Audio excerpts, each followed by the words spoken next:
Matthew chapter 16. And the Pharisees and the Sadducees came, and to test him, they asked him to show them a sign from heaven.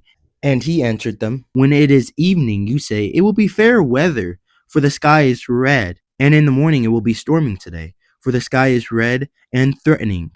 You know how to interpret the appearance of the sky, but you cannot interpret the signs of the times.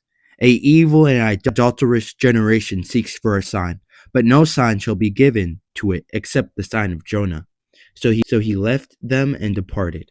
When the disciples reached the other side, they had forgotten to bring any bread. Jesus said to them, Watch and beware of the leaven of the Pharisees and the Sadducees. They began discussing it among themselves, saying, We brought no bread. But Jesus, aware of this, said, O you of little faith, why are you discussing among yourselves the fact that you have no bread? Do you not yet perceive? Do you not remember the 5 loaves for the 5,000, and how many baskets you gathered? Or the 7 loaves for the 4,000, and how many baskets you gathered? How is it that you fail to understand that I do not speak about bread? Beware of the leaven of the Pharisees and the Sadducees. Then they understood that he did not tell them to beware of leaven of bread, but the teachings of the Pharisees and the Sadducees. Now when Jesus came to the district of Caesarea Philippi, he asked his disciples, Who do people say that the Son of Man is? And they said, Some say John the Baptist, others say Elijah, and others Jeremiah or one of the prophets. He said to them, But who do you say I am? Simon Peter replied, You are the Christ, the Son of the living God. And Jesus answered him, Blessed are you, Simon Bar-Jonah, for flesh and blood has not revealed this to you, but my Father who is in heaven.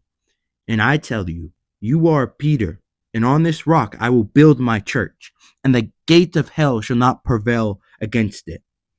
I will give you the keys of the kingdom of heaven, and whatever you bind on earth shall be bounded in heaven, and whatever you loose on earth shall be loosed in heaven. Then he strictly charged the disciples to tell no one that he was the Christ. From that time, Jesus began to show his disciples that he must go to Jerusalem and suffer many things from the elders and the chief priests and scribes, and be killed, and on the 3rd day be raised. And Peter took him aside and began to rebuke him, saying, Far be it from you, Lord, this shall never happen to you. But he turned and said to Peter, Get behind me, Satan, you are a hindrance to me, for you are not setting your mind on the things of God, but on the things of man. Then Jesus told his disciples, If anyone would come after me, let him deny himself and take up his cross and follow me.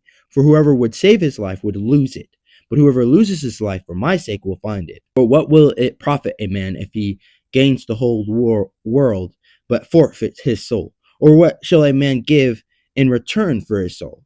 For the Son of Man is going to come with his angels in the glory of his Father, and then he will repay each person according to what he has done.